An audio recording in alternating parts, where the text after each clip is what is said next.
As a reminder, if everyone could please mute yourself upon entering. Just give it 1 minute for folks to come in from the waiting room.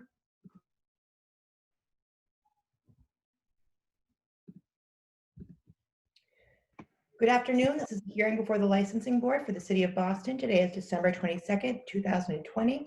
Today's hearing is being conducted pursuant to certain temporary amendments to the open meeting law. That is what allows us to meet virtually. Today's hearing is being recorded and will be posted on the City of Boston's website. Before I review some procedural matters, I will introduce Chairwoman Kathleen Joyce. Thanks, Leslie. Good afternoon. I'm Kathleen Joyce. I'm Chair of the Licensing Board, and today we are also joined by Commissioner Kiana Saxon and Commissioner Liam Curran. Thank you all for joining us today. Thank you, Chairwoman. Each agenda item will be called based on the order it appears on the agenda. When I call your item, please unmute yourself and turn on the camera.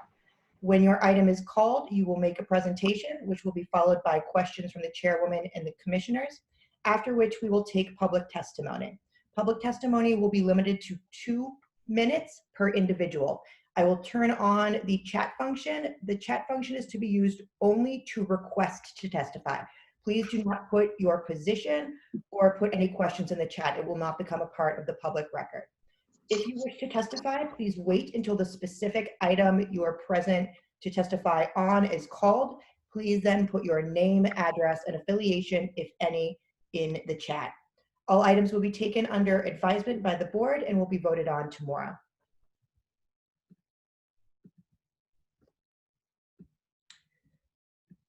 Calling AHL Group LLC, doing business as El Jefe's Taqueria of Northeastern, located at 269 Huntington Avenue, has applied for a common vitular license to be exercised on the above prep kitchen, cook line, serving line, dining room, 2 bathrooms, all on the first floor. Manager John Shaw. Hours of operation 8 a.m. to 2 a.m. Is the applicant present?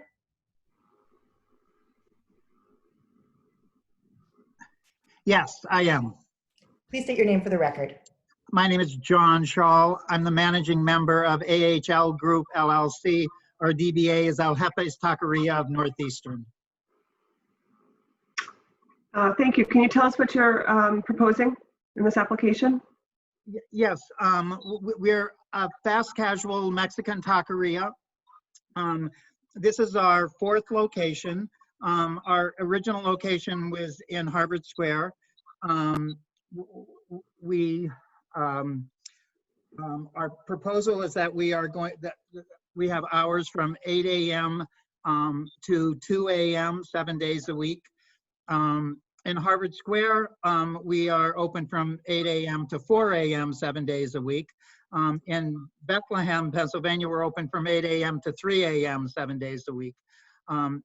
In Emerson, our proposal, at our Boston location, our first Boston location on the corner of Boylston and Tremont, we proposed to have a 2 a.m. license 7 days a week, and we were granted a midnight license 7 days a week. And that was largely because we were located on the corner of Boston Common. It's the nightclub area. It's the old combat zone, and they were just concerned about granting later openings, and they said, in this location, I believe none of those issues are relevant. We've built a strong business in all of our locations, sort of late night. We as you'll note from the list of our existing facilities, we locate sort of close to colleges and universities and service that clientele, and also sort of workers from hospitals, from restaurant and hospitality industry folks that get out at midnight and are looking for a place to eat after midnight. And we built a really strong business around our sort of late night, midnight to 2, 3, or 4 a.m. business. And that's why we're sort of proposing in this location as a 2 a.m. license. Also, this location, we're not around any residential on this street at all. It just, So, at any rate, that's what we're proposing to do. Okay, thank you. How many how many tables and chairs would be in here? There are 29. Let me check and make sure. There are 27 seats. Yes. 27 seats at this location. Okay, and so just And to be clear, there's no outside seating at all at this location. okay. So just to be clear, on the agenda it says 4 a.m., but you're asking for 2 a.m. Well, I sent in an amendment. Okay, it just may not An have made it. amendment was filed like 2 or 3 weeks ago. Okay, That changed it to 2 a.m. And this was in my response to the community feedback that I got that said that they weren't interested in a 4 a.m. license. I was willing to compromise with them to go to a 2 a.m. license, but I would like the 2 a.m. license for 7 days a week. It's a really bad business practice to be open and closed different hours, different days of the week. And so if it was okay for 2 or 3 days a week at 2 a.m., for the business model, it would really be good to have it 7 days a week. okay, I appreciate that. I just wanted to clear it up. Sometimes these agendas are put together before the amendment is filed, and Okay. we might have missed that. Okay. Thank you. I don't have any questions. Commissioners? I don't, thanks. Okay. Oh, thank you. We will take testimony beginning with elected officials and their representatives. Is there anyone who wishes to testify regarding this matter? Madam Chair, members of the board, Shanice Pimentel with the Mayor's Office of Neighborhood Services. This proposal received partial support from both the Fenway Civic Association and Symphony United Neighbors. Both groups have requested that the closing hour from Thursday to Sunday be 12 a.m. instead of 2 a.m. to maintain uniformity in the area. Given this information, we understand that this is a highly commercial area, and the Mayor's Office would like to go on record in support of the proposal. Thank you. Thank you. Are there other elected officials or representatives from elected officials' offices who wish to testify? Seeing none, we will turn to the individuals in the chat, calling Alex Saziknek. Hey there. Yeah, my name is Alex Sauchinetz. I'm on the board of the Fenway Civic Association. I was joining because I was unsure if our president, Tim Horn, would be able to join. So actually at this time, if it's all right, I would like to cede my time to him and let him go first. Okay, thank you. And Tim Horn has asked to testify, so there's just one person. First, calling Sherry Olans. Is Sherry present? There we go. Okay. Hi. Sorry, I couldn't find Sherry present in your contacts. Sorry about that. I'm not sure. My name is Sherry Olans. I am the co-president of Symphony United Neighbors. And, you know, as Shanice mentioned, we also have, along with Fenway Civic Association, have done a partial approval of the restaurant. We would like the hours from Sunday to Thursday only be open till midnight, and having Friday and Saturday open till 2. And the reason for that is, you know, as much as the block of where this restaurant will be is commercial, behind it is residential. And there is also residential around the corner on Gainsborough Street. We also are concerned about other restaurants in the area. There is only one other restaurant in the area that has a Friday and Saturday open till 2 a.m. And we would like this to be consistent with it. There does not appear to be traffic in the area to warrant it being open till 2 a.m. 7 days a week. And I'm also speaking for our neighborhood association. We have gotten many people that have basically communicated the same information. Thank you very much. Thanks. Calling Tim Horn. Hi, my name is Tim Horn. I'm president of Fenway Civic Association. I live at 120 Norway Street. We really like this idea of the taqueria was going to bring in. It does come down to a matter of the hours. Uh, this is on one side, it's facing a commercial street. But if you look on that commercial street, which is full of storefronts and restaurants, there is no other restaurant that's there that feels that they need to be open to these kinds of hours, which do create a problem within the community with people moving around late at night. If you go to the opposite side of the street, as Sherry noted, you're really talking about a residential neighborhood. We do have dorms, but they're interspersed with private condos and residences. And those people that all belong, those are the people that belong to our civic associations, and those are the people that we represent. And we really want this business to take off. We'd love to see El Jefes be very successful, but we feel that they can be very successful working within the parameters of the neighborhood, which would be midnight Monday through Thursday or Sunday through Thursday, and then the late nights till 2 a.m. on the weekends. Thank you for the opportunity to comment. Thank you. Are there any other individuals who wish to testify regarding this matter? Yes, I'd like to. I'm Andrew Friedland. I'm co-president along with Sherry Olens of the Symphony United Neighbors. And I live, as Sherry does, the block adjacent to and behind the proposed restaurant site. In John's introduction, both before and now, he has the name Northwestern as part of the restaurant name. He made mention of wanting to cater to those who work 7 by 24, or if you will, hospital and service industry people.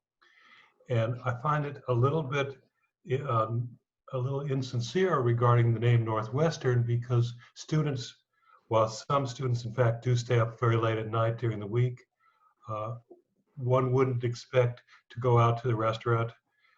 Peanut butter and jelly sandwich probably would suffice. And quite frankly, having a regular restaurant open that late doesn't make any sense to me for catering for students. Relative to others from the medical area, well, we're not walking distance readily in the middle of the night from Longwood Medical or from Boston Medical Center, so that means driving here.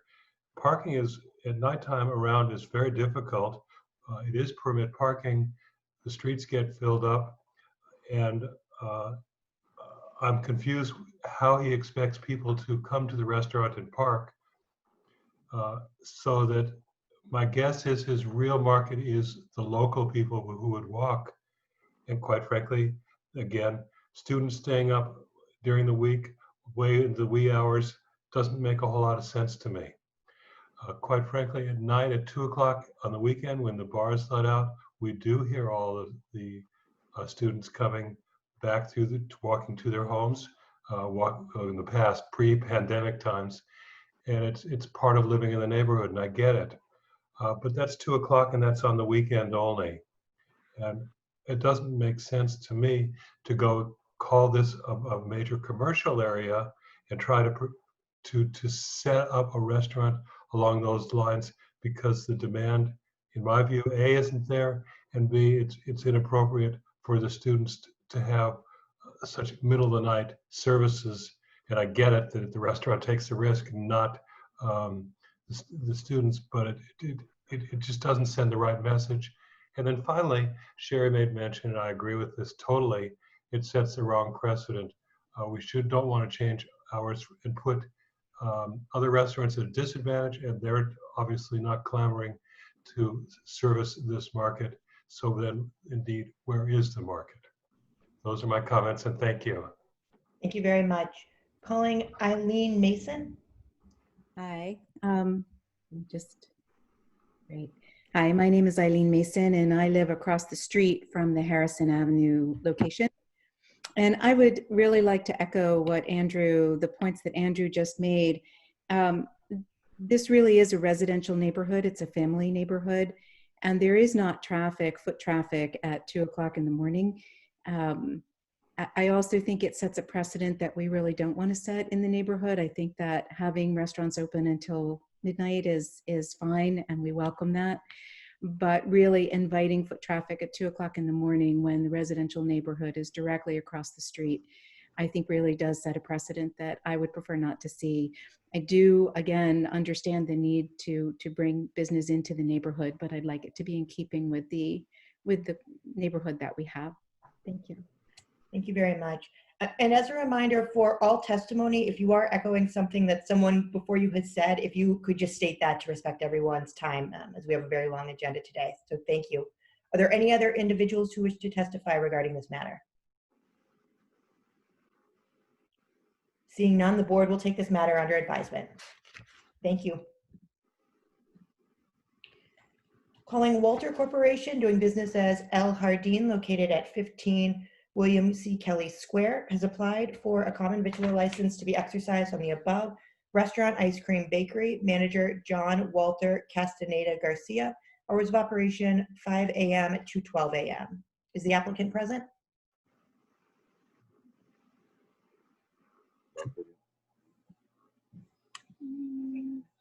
Is the applicant present for item 2? Yes. How you doing? Please state your names for the record.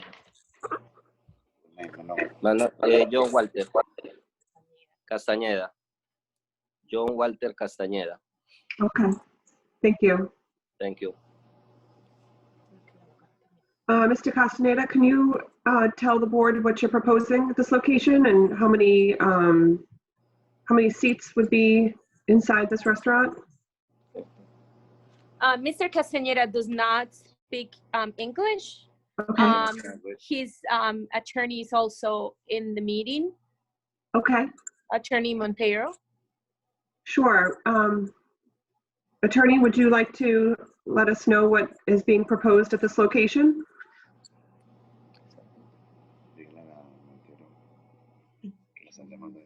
I do not see anyone indicating.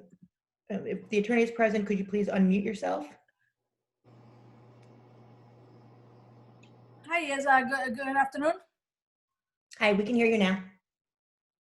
Yes, good afternoon. How are you? This is Attorney Cicero. Hi, how are you? Can you tell us what's being proposed at this location?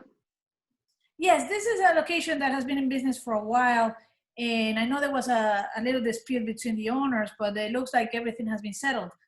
We have an ice cream parlor on the left side. And on the right side, we have, I think we have like right now, because of the corona, 6 tables and around 15 or 19 chairs. And basically there's a bakery and a restaurant. Okay, so at this location at 15 William C. Kelly Square, it's going to be an ice cream shop and a bakery? Exactly. A restaurant. It's like a nice restaurant. Okay, how many, what is the seating capacity? Claudia, ¿cuántos tiene ahorita? Walter, let me ask my client, please. Walter, ¿cuántos asientos hay ahorita? 40. 40. The capacity is 40, but he has reduced it because of the corona. Right. So tell me a little bit about, hi. I'm sorry, this is Attorney Montero. My camera was off. I apologize. Okay. Thank you. One other question for me. Could you explain the request for hours that are from 5 a.m. to 12 a.m.? Are those 7 days a week, and why? What is the need for those hours? Yeah. Either of the attorneys. Oh, so Maria, can you explain that? Sorry, the timing, the schedule. Yes, basically the Walter opens the business around 5 o'clock because he has to bake the bread and make all the ingredients of the things, open the the kitchen, have everything fresh. And midnight he's looking around 11 to 12. We're using the same hours as the business before, which was El Jardín. It's the same hour, not making any changes. Okay. All right. I don't have any questions. Commissioners? Leslie, back to you. Seeing no questions, is there anyone who wishes to testify regarding this application, beginning with elected officials or their representatives? Madam Chair, members of the board, Shanice Pimentel from the Mayor's Office of Neighborhood Services on behalf of my colleague Lena Tremelli. An abutters meeting was held on November 30th. There were no issues or concerns expressed. The applicant will be maintaining the same hours of operation, capacity, and menu as the previous license holder at this location. Given this, we would like to go on record in support. We would like to make the board aware that there are some legal matters between the applicant and the previous licensee, which the owner has requested the board hold the vote until the matters are settled, but the mayor's office is not taking this matter into consideration and leave the decision up to the board. Thank you. Thank you. Are there any other individuals representing elected officials who wish to testify? Seeing none, are there any other individuals present who wish to testify regarding this matter? There is, Leslie. Someone put in the chat, the attorney for the previous tenant. Thank you, Ms. Beltre. Correct. To the extent that Attorney Cisnero did at least put on the record that the pending legal matters are hopefully going to be resolved as of today, I wanted the board to know that. And I know that we've already discussed the fact that these related legal issues are somewhat tangential to their request for this current common vic license. And I don't know that that would affect your decision in granting or not granting. But I did want to at least provide a report based on our last hearing that due to the pandemic, reduced personnel in the court, we're in a position where we have hopefully negotiated outside of the need for litigation. Thank you very much, Attorney Beltre. Are there any other individuals who wish to testify regarding this matter? I can just state that, yes, we did. We've been working as councils to resolve the legal issue. It was the representative of the mayor's office indicated the separate issues. We're at the point of resolution. And so I think we're ready to go on this license, get approval from the city. All right, thank you very much. The board will take this matter under advisement. Thank you. Thank you. Thank you. Thank you. Thank you. Thank you. Calling Boston Culinary Group, Inc., doing business as Boston Opera House, located at 539 Washington Street. Holder of a common vitular 7-day all-alcoholic beverages license, has petitioned to change the manager of the licensed business from Michael Sheeran to Ryan Cummings. Hello, Ryan Cummings here. So this is just a change of record for us. So it'll be myself now taking over the manager of record for this license that we hold there. Okay, thank you, Mr. Cummings. I just have a couple of standard questions to ask you for the record. Are you a citizen? Yes. Are you a resident of the Commonwealth? Yes. Do you have experience in the food and beverage industry? Yes. Are you familiar with the rules and regulations of this board, the ABCC, and the laws of the Commonwealth as they pertain to the sale and service of alcohol? Yes. Okay, the board has no further questions. Leslie? Are there any individuals who wish to testify regarding this application? Seeing none, the board will take this matter under advisement. Thank you. Thank you. Calling St. Botolph Club, Inc., located at 199 Commonwealth Avenue. Holder of a club all-alcoholic beverages license, has petitioned to change the manager of the licensed business from Gerard Chevalier to Megan Spies. Is the applicant present? Yes, Megan Spies is here. Hi, Ms. Spies. I just have a couple of standard questions for the board. From the board, are you a resident of the Commonwealth? Are you a citizen? Yes. Do you have experience in the food and beverage industry? Yes. Are you familiar with the rules and regulations of this board, the ABCC, and the laws of the Commonwealth as they pertain to the sale and service of alcohol? Yes. Okay, the board has no other questions. Are there any individuals who wish to testify regarding this application? Seeing none, the board will take this matter under advisement. Thank you. Calling Capital Burger Holdings LLC, doing business as the Capital Burger, located at 157 to 159 Newberry Street. Holder of a common vitular 7-day all-alcoholic beverages license, has petitioned to change the manager of the licensed business from Christopher Scott to Adam Christian. Attorney Joseph Devlin. Good afternoon. Joe Devlin for the Capital Burger Holdings LLC. Thank you, Executive Secretary and Attorney Delaney Hawkins. And Madam Chair, Commissioners, I'm here with Adam Christian. He is the managing partner. If you maybe recall, we had a placeholder in there from the Capitol Grill, and now they have hired their permanent GM. I believe they were getting their CO either last week or this week, but they're not opening until February. Adam is a resident of Newton, Mass. He's worked the last 9 years at Darden as a managing partner. He's opened the other 2 Capital Burgers in Virginia and DC. He's also a U.S. citizen, and he's familiar with the rules and regulations of the Commonwealth of Massachusetts and the City of Boston. Thank you. Thank you, Attorney Devlin. Commissioners, do you have any questions? Seeing none, are there any individuals who wish to testify regarding this application? Seeing no one, the board will take this matter under advisement. Thank you. Thank you very much, everyone. Calling State Room Inc., doing business as Bay Tower Room, located at 60 State Street. Holder of a common vitular 7-day alcoholic beverages license has petitioned to change the manager of the licensed business from James Aptke to Jamie Campos. Hi, good morning, everyone, or good afternoon. We just want to change. Oh, you're on mute. Thank you. We just want to change the license, as we mentioned. I'm not sure what questions you might have for me. Okay, so Mr. Campos, Yes, you're the new manager of record? I am. Okay, are you a citizen? I am. Are you a resident of the Commonwealth? I am. Do you have experience in the food and beverage industry? Yes, I do. Are you familiar with the rules and regulations of this board, the ABCC, and the laws of the Commonwealth as they pertain to the sale and service of alcohol? Yes. All right, thank you very much. Thank I don't you. think any other questions from the board? Leslie? Are there any individuals who wish to testify regarding this application? Seeing none, the board will take this matter under advisement. Thank you. Thank you, everyone. Calling Azumi LLC, doing business as Zuma, located at 1 to 7 Dalton Street. Holder of a common vitular 7-day all alcoholic beverages license has petitioned to change the manager of the licensed business from Jeffrey Kugel to Teddy Sue King. Attorney Dennis Quilty. Good afternoon, Attorney Delaney Hawkins, members of the board, Madam Chair. Application is to change the manager of record to Teddy Sue King. Ms. King, I hope, is with us this afternoon, rather. Yes, I'm here.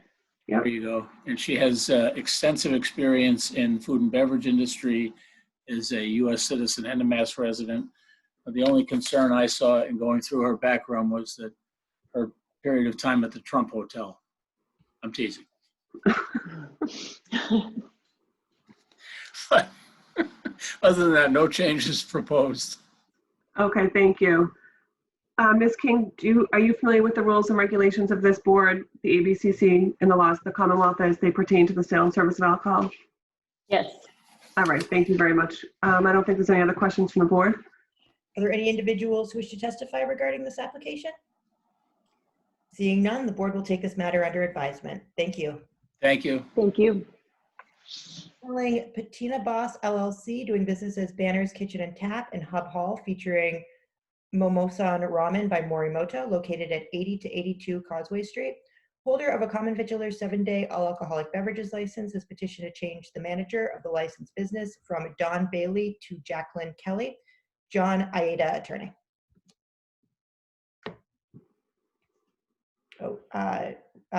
Attorney Magni, I think you are muted.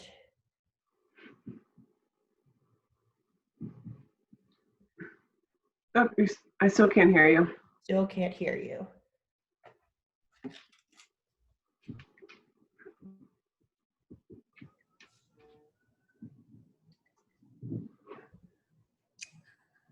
Hi, I'm Jacqueline Kelly. I'm here as well on the call. Hi, Ms. Kelly. There you are. I just have 4 straightforward questions, so I'll jump in. Okay. Are you a citizen? Yes. Are you a resident of the Commonwealth? Yes. Do you have experience in the food and beverage industry? Yes. Are you familiar with the rules and regulations of this board, the ABCC, and the laws of the Commonwealth as they pertain to the sale and service of alcohol? Yes. Okay. I don't know if your attorney wanted to add anything else. You can give me a thumbs up or a thumbs down or put in the chat, but I think we covered what we needed to cover for the manager of record, and I don't think the commissioners have any other questions. And the attorney just indicated she did not have anything else to add. Okay. Are there any individuals who wish to testify regarding this application? Seeing none, the board will take this matter under advisement. Thank you. Thank you. Calling RBSBW Inc., doing business as Roach Bros Supermarkets, 800 Center Street. Holder of a retail packaged malt and wine license has petitioned to amend the description of the licensed business from a 2-floor building with both floors to be licensed, ground floor 6 rooms with liquor sales area in 1 room, 5 entrance, 6 exits, 44,161 square feet, mezzanine 4 rooms with 384 square foot of liquor storage in 1 room, 9,247 square feet, total square footage 53,408. Amending 2, keeping the same existing premise but relocating the existing beer and wine storage area, consisting of a 368 square foot cage located on the mezzanine level of the store, and make it 2 separate secure storage areas for a total of 205 square feet. Premises comprised of 2 floors with 46,261 square feet on the first floor and 9,797 square feet in the mezzanine. Attorney Alexander Fury. Attorney Fury, we cannot hear you.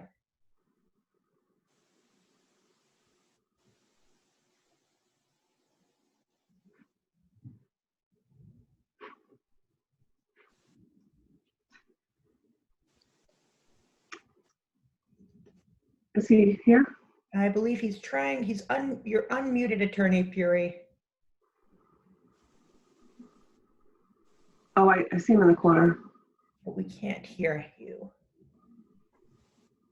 Oh, he's gonna call in.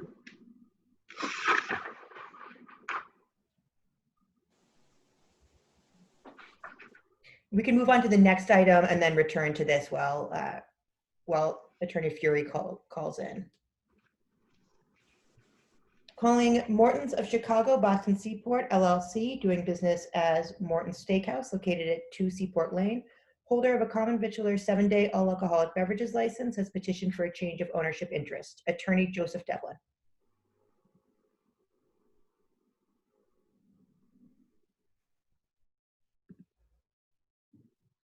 Is Attorney Devlin present? He was. Right, we will take a second call. Attorney Fury, have you been able to call in?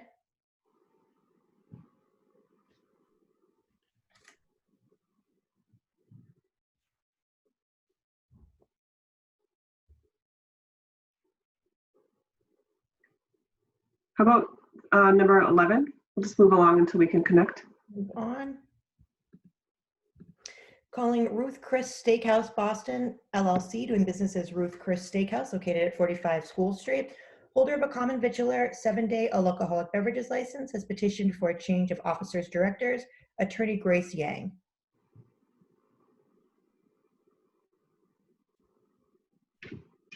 Is Attorney Yang present?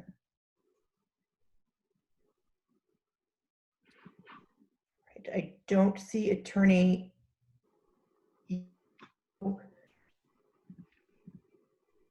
Just give me 1 minute and we will move on to the next item.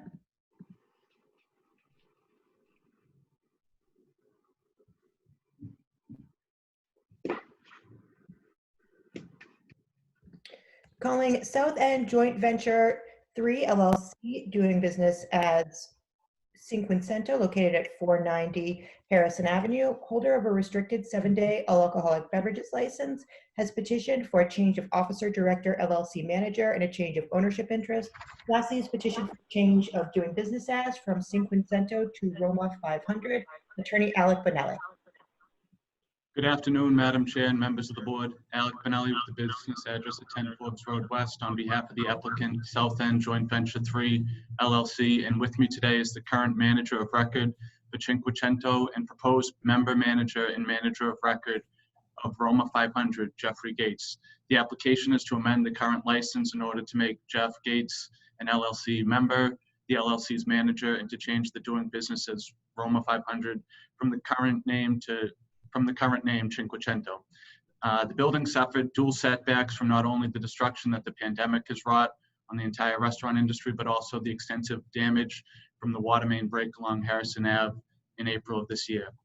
The team has used this as an opportunity to give this Italian restaurant a new name, an image, and the extensive work is ongoing.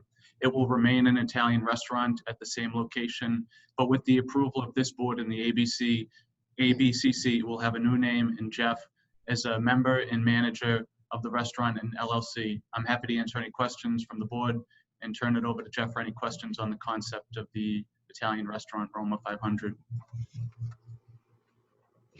Thank you. I look forward to the board granting me this opportunity to bring my small business back to the community in the post-COVID environment. Thank you. Okay. Mr. Gates, are you already the manager of record at this location? I believe, yes, I am. Okay, thank you. Let's see. I have no questions. Commissioner Saxon, Commissioner Curran? Seeing no questions, are there any individuals who wish to testify regarding this application, beginning with elected officials or their representatives?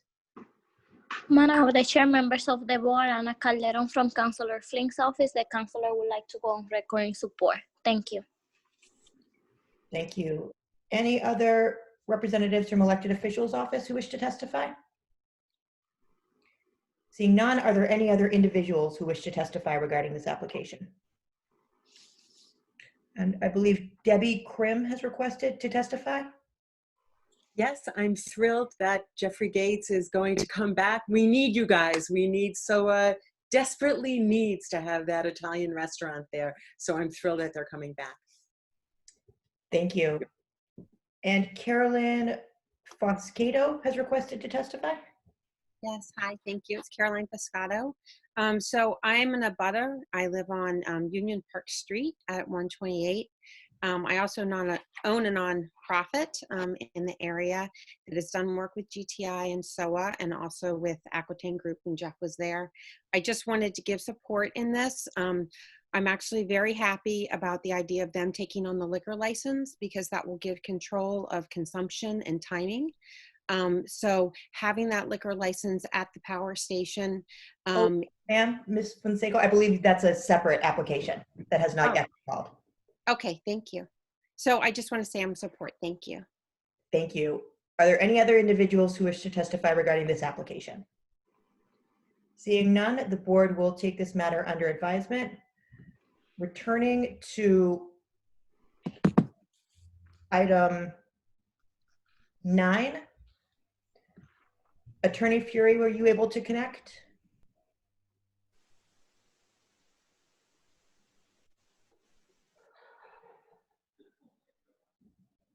All right, seeing, I do not believe you were able to connect, so we will move forward and we'll again take a second call.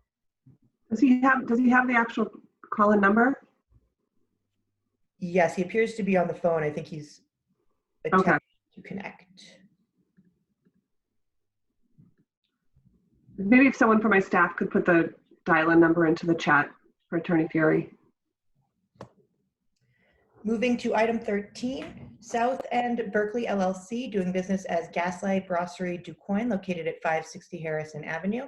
Holder of a common victular 7-day all alcoholic beverages license has petitioned to transfer the license from the above to Brasserie 560 LLC, doing business as Brasserie at the same location. Jeffrey Gates, manager, 2 a.m. closing time. Attorney Alec Bonelli. Madam Chair and members of the board, Alec Bonelli on behalf of the applicant Brasserie 560 LLC. And with me today is the manager of record, Jeffrey Gates. The license is currently held by South End Berkeley LLC, who owns the recently closed Gaslight Brasserie located at 560 Harrison Avenue in the South End. The application before you today is to transfer the license to Brasserie 560 LLC in order to open up a new brasserie at the same location doing business as Brasserie. The applicant is in the process of doing extensive renovation work in order to open up this new brasserie in the same location later this winter, and the neighborhood seems very excited too. Jeff will be brought on board to this new LLC as the LLC's member manager and the manager of record of the license. Jeff has a stellar record and reputation as manager of several restaurants with full liquor licenses in the South End and Back Bay, and has been in the industry for the past 4 decades. For detail of the business concept, I will turn it over to Jeff if the board has any questions.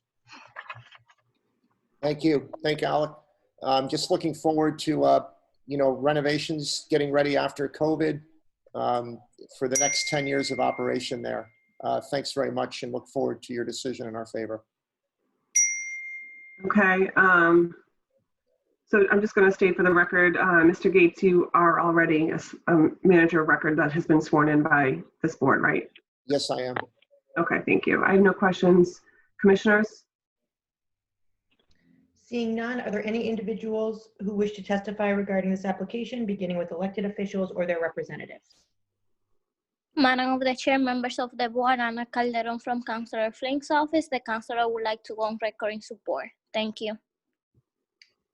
Thank you. Any other individuals representing elected officials? Seeing none, Debbie Krim has requested to testify in support. Just to say, I'm all in. Keep Jeff Gates in the neighborhood. Thank you, very Debbie. much. Are there any other individuals who wish to testify regarding this matter? Seeing none, the board will take this matter under advisement. Has Attorney Fiore been able to connect? I have not. We can hear you though, Attorney Fiore. Oh, you can hear me? Yes. We can hear you now. So returning to item 9, which has already been read into the record. All right, thank you so much. I apologize. I don't know what the technical difficulties we're having are, but I represent SBW Inc., which is Roach Brothers Supermarket, the location at 1800 Center Street in West Roxbury, Massachusetts. And we've filed an application to amend the existing premises to relocate the existing beer and wine storage area, which currently consists of a 368 square foot of a secure cage on the mezzanine floor, mezzanine area. And we want to move it to the first floor and break it into 2 separate areas, one being 16 square foot and the other being 189 square feet, for a total of 205 square feet of secure beer and wine storage. And the purpose of the move is to have it in a more efficient location so that we can better service our e-commerce customers and to better respond to our shoppers' habits in this COVID-19 environment. So it's more to be able to better service our customers. Okay, thank you very much. That's helpful. Commissioners, do you have any questions? Seeing none, are there any individuals who wish to testify regarding this matter, beginning with elected officials or their representatives? Are there any other individuals who wish to testify regarding this application? Seeing none, the board will take this matter under advisement. Thank you very much. Thank you. Thank you. I apologize. Thank you. Thank you. Calling Dick's Last Resort of Boston LLC, doing business as Dick's Last Resort, located at 100 to 134 Faneuil Hall Marketplace. Holder of a common vitular 7-day all alcoholic beverages license has petitioned to transfer the license and location from the above to GTI Properties Inc., doing business as the Power Station, located at 550 Harrison Avenue. This will be 3 floors. On the ground level, there are 6 rooms: kitchen, dressing room, 2 bathrooms, elevator lobby area, and main event space. On the 2nd floor, there are 4 rooms, 2 event rooms, and 2 bathrooms. On the 3rd floor, there are 3 rooms, 2 offices, and a bathroom. Jeffrey Gates, manager, closing hour 2 a.m. Lastly, his petition to change the license type from common vitular 7-day all alcoholic beverages license to general on-premise all alcoholic beverages license. Attorney Alec Bonelli. Good afternoon, Madam Chair and members of the board. Alec Bonelli on behalf of the applicant, GTI Properties, Inc. And with me today is the proposed manager of record, Jeffrey Gates, who has been the successful manager of numerous restaurants in the Back Bay and South End, with a superb record in the service industry and among community members for the past 4 decades. The Power Station is an iconic large brick industrial building built around 1870, typical of the historic buildings in the area. It is the only event space in the SOA district on Harrison Ave in the South End. The large event space is within walking distance to 2 train stations, Tough Medical Center and Broadway, hotels, residential buildings, multiple artists, galleries, and businesses. The Power Station is distinguishable from other smaller gathering spaces, such as the restaurants and galleries in the SOA area.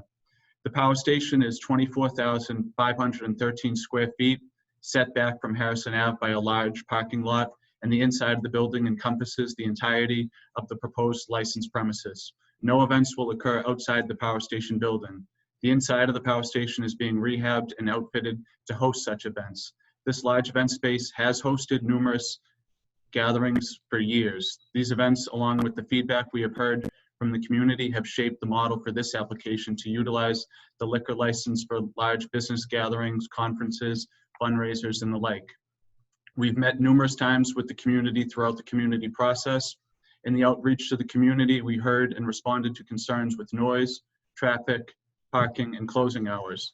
The proposal is to enclose the structure so that the events remain private and totally within the power station and not in the parking lot, so as to not disturb the surrounding community, addressing a comment we heard echoed in the community process. Previously, the event space had open walls and events that included outdoor space. This proposal is to change that and improve the experience for guests in the neighborhood. All openings will be enclosed. New doors and windows are being installed along with the roof, as well as bathroom facilities, so that porta potties are not used as they had been in the past. Jeff Gates, an experienced professional with years in the industry and a great reputation in the community, will speak to those improvements in further detail in a moment. Regarding the closing hours, we're proposing to reduce the hours of operation and close at an earlier time to respond to comments we heard during the community process. Traffic is another concern we heard voiced in our outreach to the community. The applicant has had meetings with the East Berkeley Neighborhood Association, the abutters within a 300-foot radius of the property, a special meeting for the residents of the Rollins Square apartments and their guests, and the businesses in the surrounding area. The proposal accounts for parking and traffic flow as the number of guests arrive at events. Guests will be directed to park the vehicles along the underpass located to the rear of the power station on Albany Street. If guests decide to utilize the existing parking lot on the premises to avoid cars queuing up to enter the parking lot, parking attendants will staff such events. With that, I'll turn it over to Jeff. Yep. Good afternoon. Thank you, everybody. Thank you, board. Thank you, folks that have tuned in today. For more than a century, you just heard that Boston South End's been a vibrant home to light manufacturing, commerce, and residential life. The power station, the building we're discussing today, was built 130 years ago as the world's largest state-of-the-art electrical generating plant. It powered North America's first subway system into history. For the last 40 years, I've served and managed and owned hospitality properties in Greater Boston, many in the South End for more than 2 decades. My passion is to engage, to serve, to entertain, and I genuinely care for the growth of a strong community. In 2012, I was asked to serve on the Harrison Albany Strategic Planning Board with 30 residents and local small business owners. Over a period of 2 years, the community formulated a plan for the future development of this vibrant residential, light manufacturing, and commercial mixed-use neighborhood. It is through that same sensibility of community dialogue that the property owner, Mario Nicosia, personally brought the power station refurbishment plans to a March 3rd, 2020 East Berkeley neighborhood meeting, resulting in enthusiastic support from the attendees, which was covered in an article in the March 5th issue of the Boston Sun. We received over 50 letters of support, including abutters, residents, the Cathedral of the Holy Cross, and dozens of small business owners. We received more input at a December 1st East Berkeley neighborhood meeting, a December 9th meeting with residents from the neighboring Rollins Square residential complex, and a December 10th abutters meeting. We listened and we noted the following. Beautification of the streetscape was a concern. As an answer to this, we've combined 3 dumpsters to 1 state-of-the-art recycling dumpster and are moving it behind the building and out of sight. We have planted 15 trees already along the rear of the parking lot and plan on adding, from a suggestion that we took from one of these meetings, trees on half on our property and half on the city's Harrison Avenue sidewalk after receiving city approval. Another concern was the addition of vehicles during events. We're developing a parking plan through input from the neighbors to give guests a seamless experience while mitigating impact on the neighborhood. The majority of event parking will take place in the 200-spot parking lot that we manage under the I-93 expressway overpass that's about a block away with shuttle bus pickup and drop-off. Events will have added parking attendants to aid in managing the drop-off and pickup of guests. There was quite a bit of input on sound. The power station's construction is composed of brick and granite 2 feet thick. thick enough to hold the weight and sound and operation of the dozens of turbines that once occupied the space and ran 24 hours each day. The issue more recently was the building was missing 100% of its windows and doors and part of its roof, providing no sound dampening whatsoever. We're closing up every opening with new windows and doors. The effect will be like rolling up the window in a car. We are also adjusting our request for alcohol service hours from 2 a.m. nightly. We are adjusting it down to 11 p.m. Sunday through Thursday and midnight Friday and Saturday, which is a full 2 to 3 hours earlier than any alcohol license in the neighborhood. Hopefully, it will allay concerns to know that many of the events booked at the power station will have several days of quiet setup and breakdown with no public attendance. And realistically, we anticipate that the event center will often be dormant. With this license, meetings and events in the power station will no longer use one-day and caterers licenses when serving alcohol.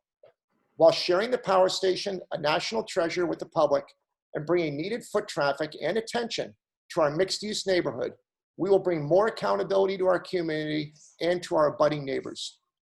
Thank you very much. Okay, thank you. Let me see. So one of the factors that the board takes into consideration is the public need for this type of license at this location, since it's a transfer. And your attorney did describe that this is the only event space in this neighborhood. And I just wanted to state for the record that you've already been sworn in as manager of record by this board, but I wanted to ask you to provide us with some more details. Who is going to be in charge of the day-to-day managing at this location? I'm going to be overseeing, I've developed a hospitality group called SOA Hospitality Group, and I'm going to be overseeing personally to bring the kind of sensibility that this community and this city expects from smaller venues like restaurants, to bring that kind of sensibility and service to a larger venue. And when I say that, I mean doors being held for people, noise, people watching out for things like attendance and how many people are coming and going, the use and sale of alcohol, and yes, indeed, traffic and automobiles and people dropping off and taking away. It's always been something in my 40 years of managing restaurants on Newbury Street, on Columbus Avenue, on Washington Street, Tremont Street, and Harrison Avenue. I've been managing automobiles and always have had the community and my neighbors' concerns at heart when I take care and make sure that things are done safely and in a way that's organized. Thank you. Madam Chair, as well, I'd just like to clarify, this will be the only event space of this size and scale. There are other smaller gathering spaces such as the hotels in the area with conference spaces, but nothing of an option for this for larger conferences, fundraisers, etc. Okay. Thank you. Commissioner Saxon, do you have any questions? Commissioner Curran? Leslie? No questions. We will begin with testimony, beginning with elected officials or their representatives.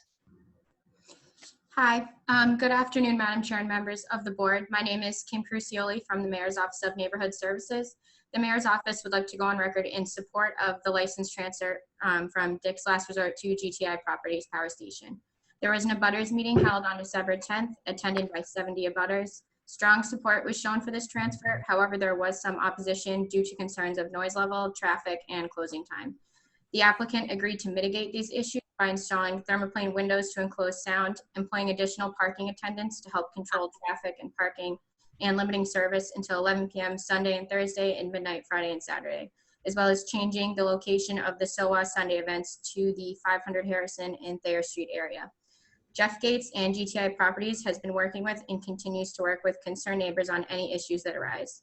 The Mayor's Office support is based on public need and considers that this has been a long-standing event space in the neighborhood. This is a unique space within the South End, specifically bringing economic vitality to the Harrison and Albany area. The formal liquor license will provide them with predictability to control operations.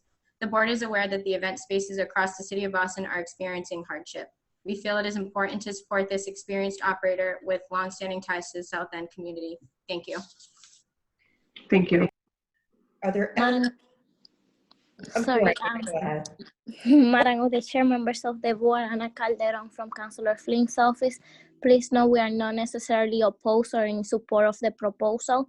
We appreciate the owner's willingness to reach out and engage our office with any questions or concerns we had on the proposal. At the same time, we have heard from abutters and the East Berkeley Neighborhood Association with concerns on the levels of potential noise and disruption for abutters, particularly around those living in Rolling Square. Residents have expressed concerns that large events will bring loud music, congestion, and other quality of life issues. We ask the proponent to please continue working with the abutters and the neighborhood association on these concerns. Thank you. Thank you. Are there any other representatives for elected officials? Seeing none, we will turn to the individuals who requested to testify. As a reminder, please limit your testimony to 2 minutes. If you are stating something that has been stated, please simply say as much. Calling Jeremiah Eck.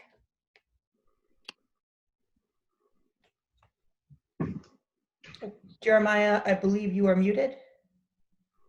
How about now? We can hear you. Great, thank you. My name is Jeremiah Eck. I live at 1313 Washington Street, also known as Wilkes Passage. It's literally a stone's throw away from the proposed project.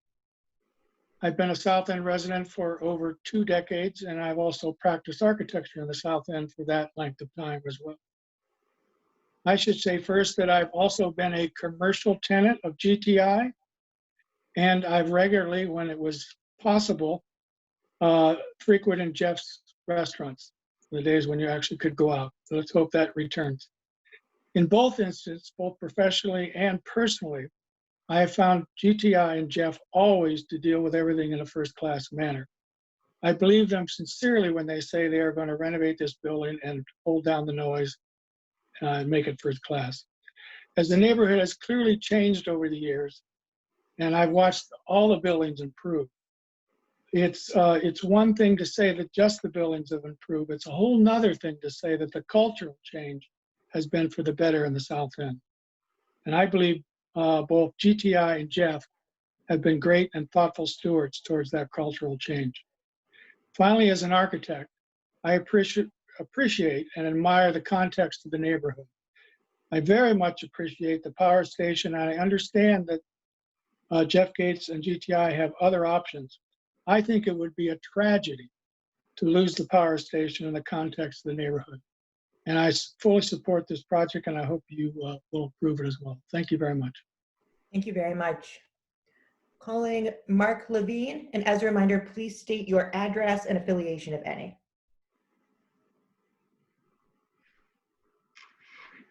Is Mark present? Calling. I assume you're asking for Mark. How about that? Can you hear me now? Yes, we can. Okay, great. I had sent in a letter covering all of my concerns. I was one of the particularly outspoken critics of this proposal as in a abutter where I live right next door at 522, 524 Harrison Avenue. I've been here around as long as Mario has been down here.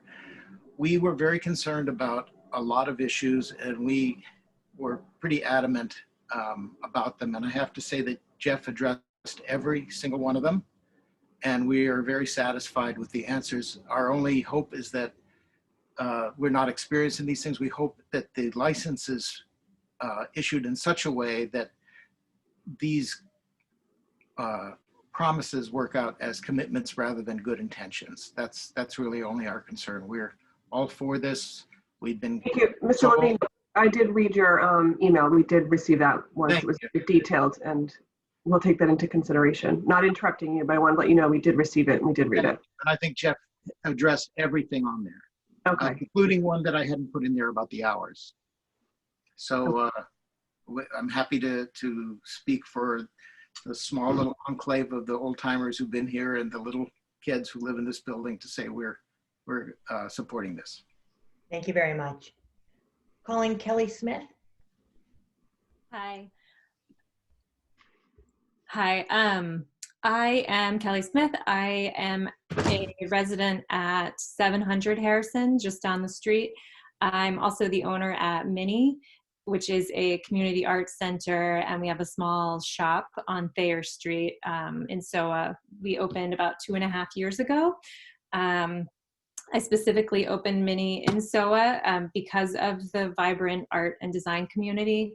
But we rely really heavily on foot traffic that the SOA market used to bring, as well as word of mouth referrals. And, we're working with families with small children. I have children myself. So I guess as a business owner and as a resident of the neighborhood, I just wanted to speak up in support of the granting of the liquor license of the power station. Thank you very much. Calling Debbie Krim. I've spoken before, but I'm the head of the SOA Artists Guild. We are over 90 artists at 450 Harrison Ave. And I'm sure that most of you are aware that our area was kind of decimated between the water main break and COVID. And the thing that we need is to have people come back to the neighborhood. And one of the ways to do that is through the power station. So I'm really grateful to GTI and to Jeff both for seizing the opportunity and doing something with this gorgeous, amazing building that will hopefully bring back the vibrancy that was in SOA. Also, as a creative entrepreneur, I participated in the winter market since its inception. And I don't know how many of you have been there, but it was certainly the most beautiful winter market in Boston, if not in the world. It was absolutely stunning. So I really hope that that returns, and just want to give Jeff and GTI 1,000% support and hope you guys grant this liquor license. The artists and the communities in the neighborhood that depend on traffic need it. Thank you very much. Calling Mary Beth Moynihan. Hi, thanks for hearing me today. I live at 1 Rollins Street, and I've lived there for about 16 years, over 16 years. Separate from some of the other folks I've heard today, I have no business relationship with GTI. I'm just a resident of the South End and moved to the South End to be in a residential community. It strikes me, of all the things, I don't attend a lot of these board meetings, it strikes me that of all the items I heard today, this is the biggest, smack dab in the middle of a residential area. I sent an email to the board, which I hope you received. My experience with the SOA walks and the other things that I've seen GTI do is that they aren't that considerate of the folks that live on Rollins Street. I'm frustrated with the traffic of being able to get in and out of my home when they have events. I have not been that satisfied with trash, noise, traffic. And, while I agree with Mark that some of the things I heard today sound better, I wish that I had, more of more confidence that, we were actually going to be able to work together to make this work. So I still stand in opposition of this license. Thank you. Thank you very much. Calling Michael Ratty. Hi, everyone. Thank you. Michael Ratty. I live at 460 Harrison with my wife and 3-year-old daughter.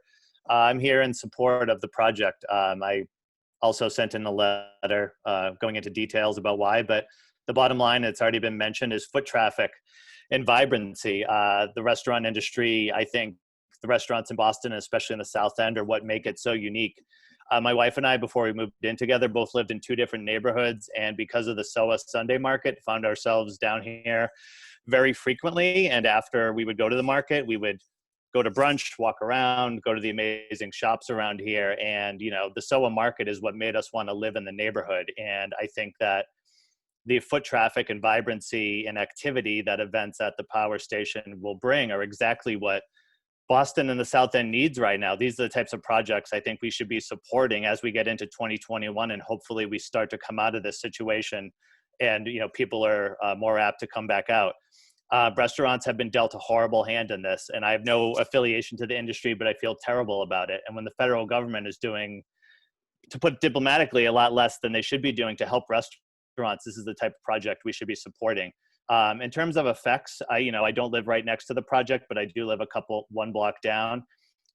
the closest, similar situation, the SOA market is right under our window, literally. So, on Sundays from May until October, it's not a time to go to Target or go to Costco and, kind of can't park or come back by certain hours. And that's just something we sort of deal with because we live in a city, and those are sort of things, those are trade-offs that I think are fair to have in a neighborhood. And, our window literally looks down on Thayer Street, and the lack of foot traffic on weekends without the SOA market has been really tough, I think, on the shops here, not to mention the double whammy of the water main break. So I just think this is the type of project we should be encouraging as we come out of this. We're going to need foot traffic and vibrancy in the neighborhood. And Jeff has been nothing but a great neighbor and businessman in the neighborhood, and I support him 100% in this. Thank you.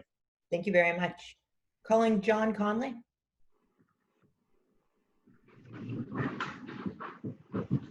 Thank you. John Connolly. I live at 519 Harrison Avenue. I'm a direct abutter. My windows face the power station. I will be directly affected by this proposed licensure.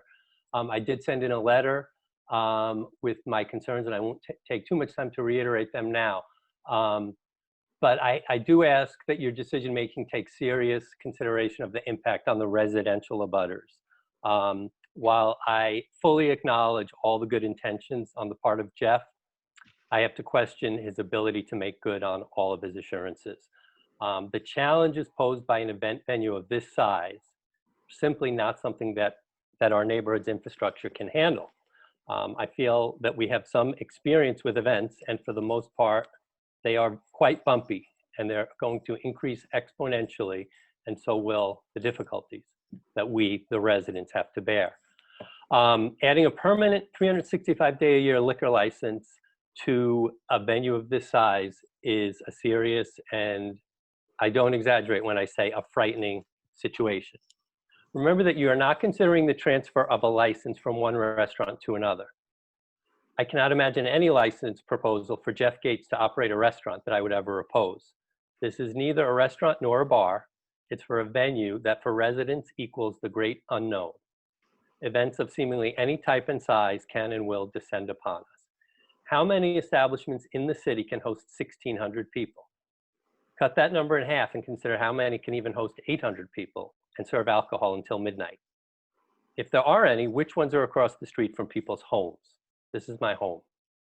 It's not a big leap to believe a situation like that is problematic.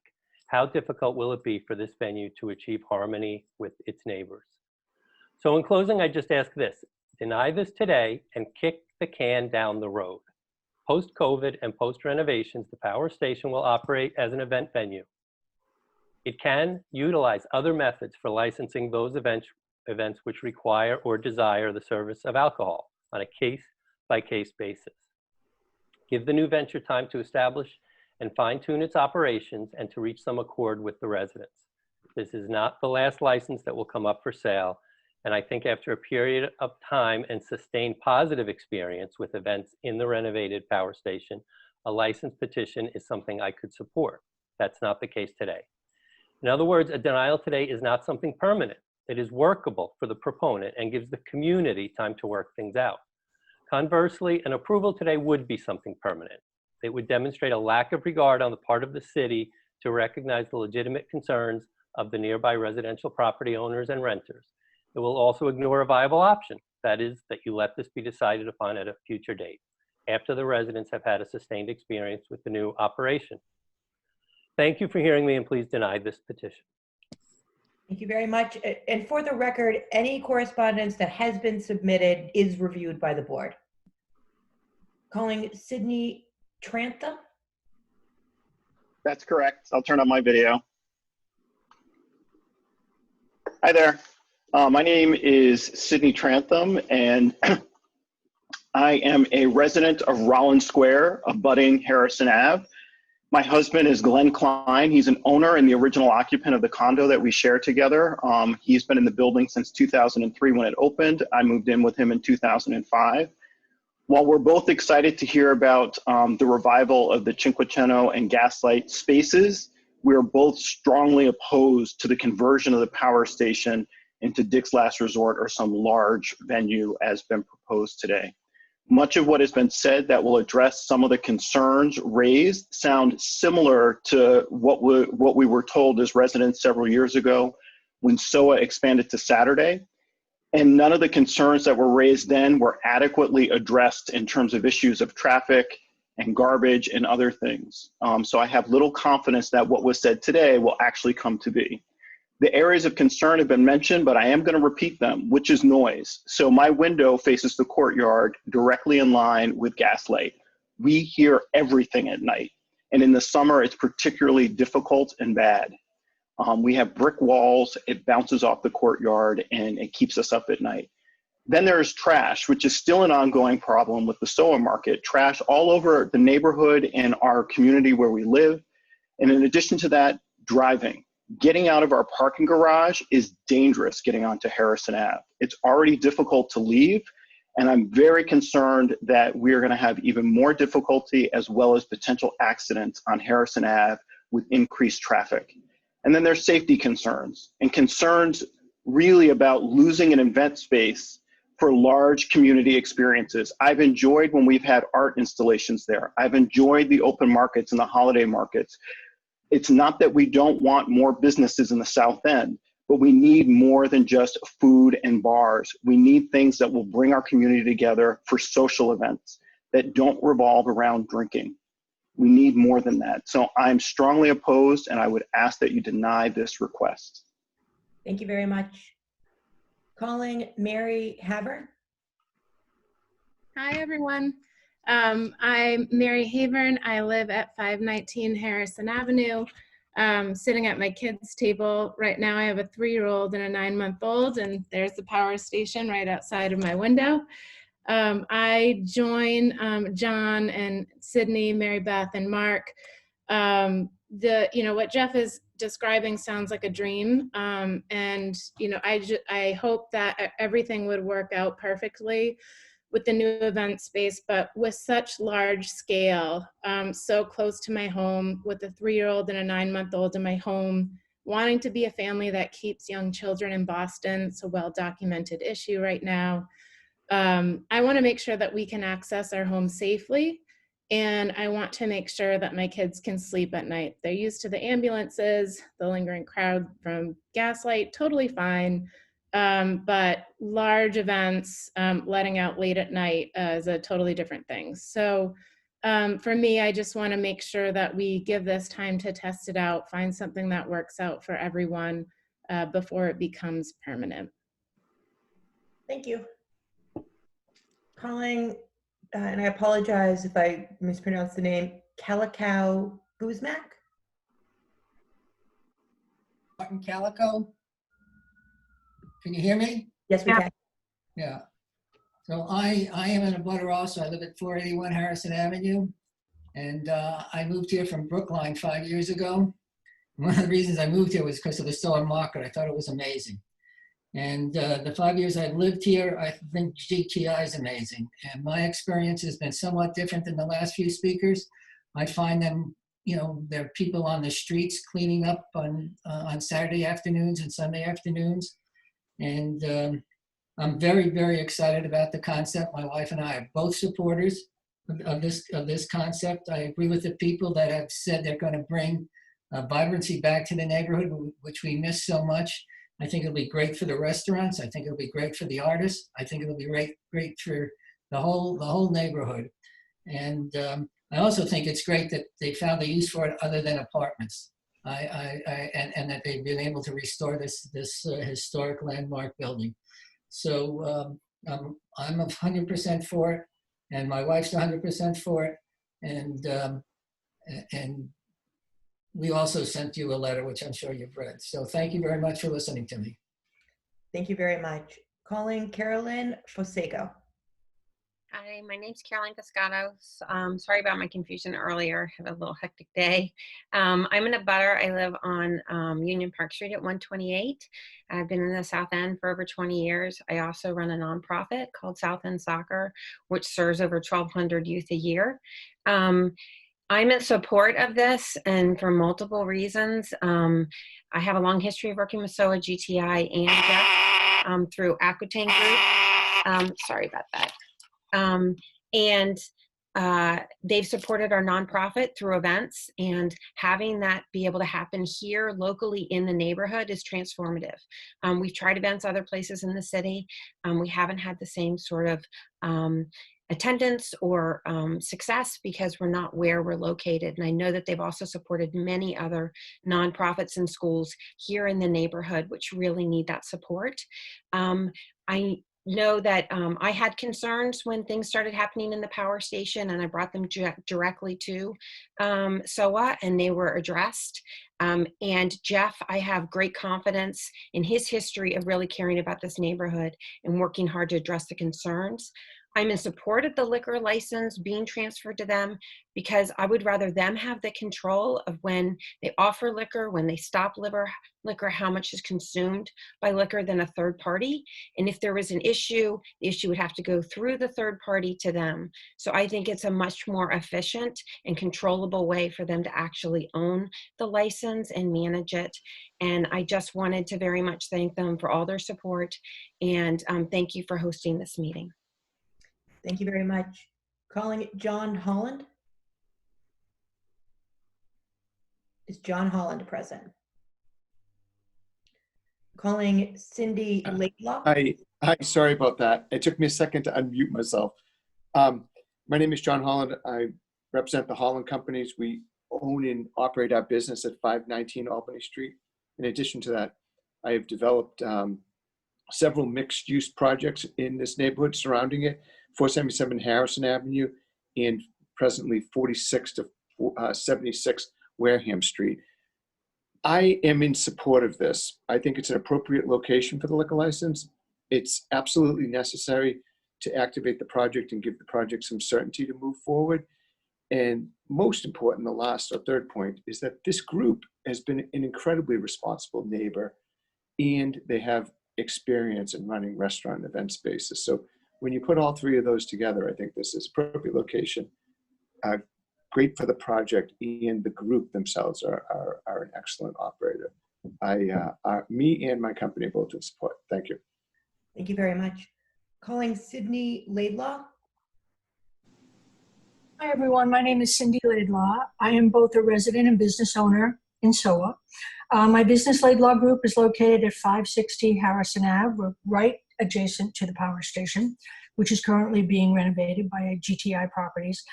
I want to express my enthusiasm and 100% support for the space's renovation, the liquor license, and its intended use as an event space. I was very impressed when I found out that Jeff Gates was at the helm of this project. I've known Jeff for years. I've frequented his restaurants, especially Gaslight and Cinquecento, and I have the highest level of respect for his professionalism, and I have the highest level of respect for GTI's professionalism. I think this is a wonderful combination. Under their management, I'm sure the power station will succeed. I'm also an architecture buff. I'm very interested in the architecture of the neighborhood.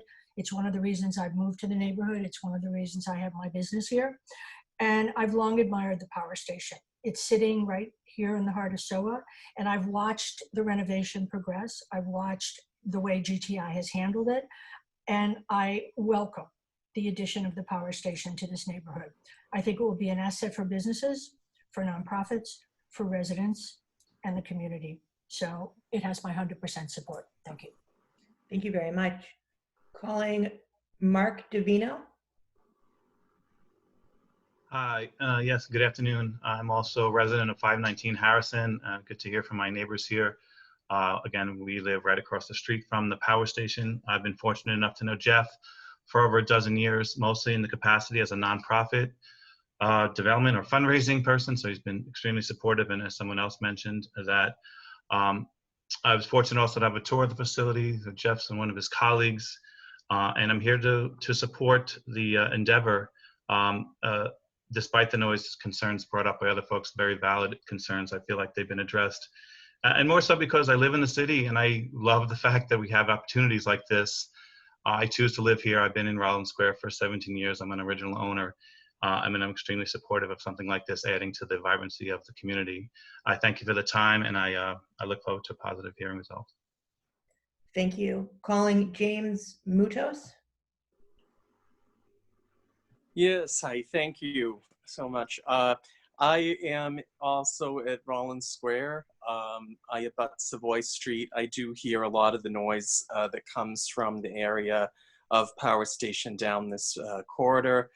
However, I think that Jeff and his group have really, proposed a good, viable alternative to another building turning into condos, the architecture of the place.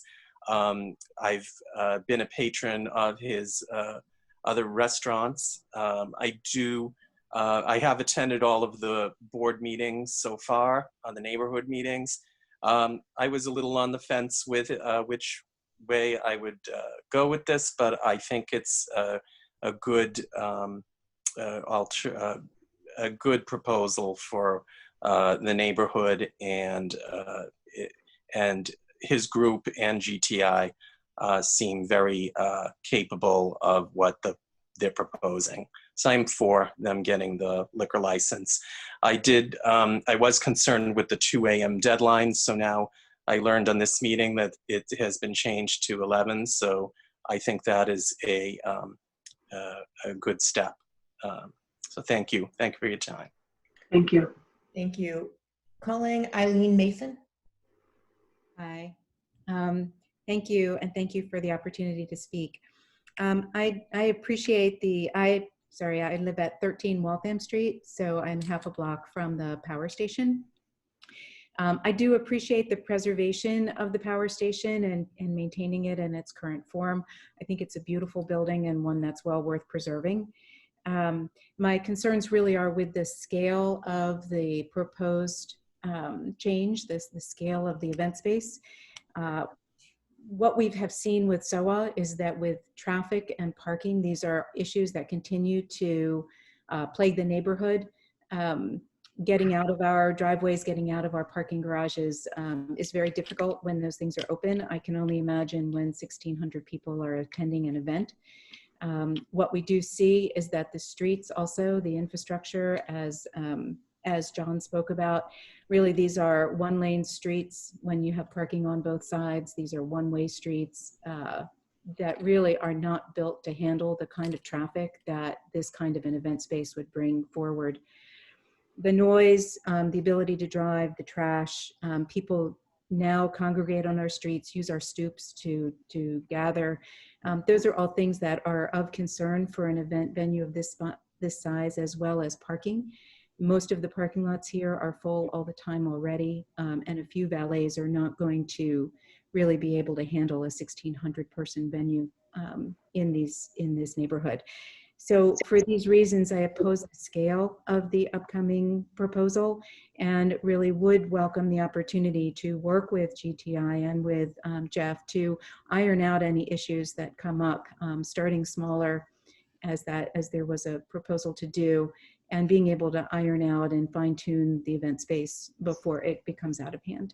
Thank you very much. Thank you very much. Calling Adam Siegel. Hello, I live at 485 Harrison Avenue, also directly across the street. I've lived there since 2006 and have stayed up many nights with the lights and music blaring from the events that are there. I understand that the windows, et cetera, are going to close it in, but I don't know anything about if that's going to work or not. And it's incredibly disruptive when there are events there late at night. Additionally, I know people have mentioned the traffic, but as it is, even with the South End Market closed right now, you can't get down that street if someone's trying to get into that parking lot. There are 10 to 15-minute delays on Harrison Avenue right in front if people are even just trying to get into that parking lot. So it's going to make Harrison Avenue impassable when this many people come all at once. And this isn't a restaurant or a bar that's going to bring people to drop in from time to time. This is 500 or 1,000 people coming all at once to an event, which I can't imagine you'd even be able to use Harrison Street at that time. And then my last comment is there is the event space at Cyclorama. So it's not like our neighborhood has absolutely no space whatsoever for people to gather. So that's all. Thank you. Thank you very much. Are there any other individuals who have not previously testified who wish to testify regarding this application? Yes, I would. I thought I had raised my hand. I'm sorry. My name is Rob Serio. I'm also an abutter, a resident of over 15 years at 1 Rollins. We are directly across from the power station. I will say I have enjoyed what Jeff has done with our restaurants in the neighborhood, and really pleased to have those because they really add a quaintness to our neighborhood. Problem is, as has been mentioned, the scale of the power station is far beyond anything we've realized in the neighborhood thus far, and anything that has been managed by Jeff. Not that I think he doesn't have the ability to do this, but we had asked for, and I haven't seen, I apologize, Jeff, if you've put it out there, but I haven't seen a workable traffic plan.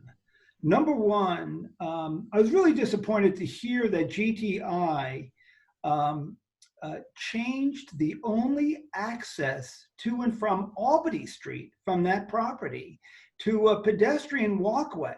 And I think knowing that the power station was coming, keeping that driveway open to vehicular traffic would, number one, really relieve whatever congestion there'll be on Harrison Avenue.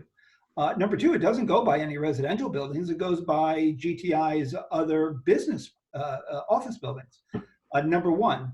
Number two, there are 3 streets that come to and from Harrison Avenue that go through the Rollins Square complex.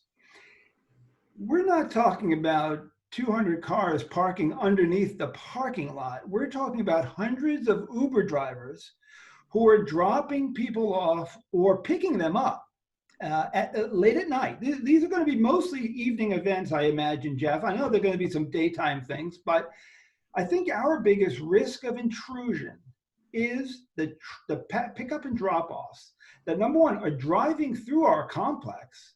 Number two, the backups that'll be created because it is difficult to turn on to Harrison Avenue when it is busy. Number three, the 11 o'clock, 12 o'clock idling of Ubers. You have the luxury of having a big parking lot with a setback building, which the power station is. You have the ability to take all of that traffic off Harrison Avenue. I'm sorry, sir, that's been 2 minutes. If you could please submit any. I apologize. My question is that at least wanting better details before the license is granted is the only leverage we have as a complex. And I would really see a much more detailed traffic plan by Jeff and GTI, because right now, from what I've heard, it doesn't work. Yes, sir. Thank you very much. Are there any individuals who have not testified yet who wish to testify? The board will take this matter under advisement and vote on it tomorrow. We are going to return to agenda item 7. Is Ruth Chris Steakhouse Boston present? Attorney Grace Yang? I think it's 11. I could be wrong. 11. Item 11, Ruth Chris Steakhouse Boston LLC. Is Attorney Yang present? If you could just unmute yourself, please. Oh, I'm so sorry. My apologies. Can you hear me now? Yes. Thank you. Good afternoon, everyone. I am an attorney representing the permit holder, Ruth's Chris Steakhouse Boston. And I believe also on the line with me is Ryan Haskell, who's the acting general manager. This is a request to get approval to change a corporate officer. Specifically, Alice Givens has left the company, and we are trying to qualify and get approval to add Eric Jenkins. Okay. And there's no operational changes at this location? No operational changes.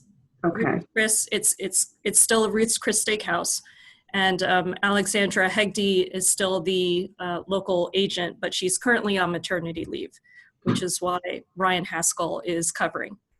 All right, thank you, Attorney Yang. I don't have any questions. Commissioner Curran, Commissioner Saxon, do you? Okay.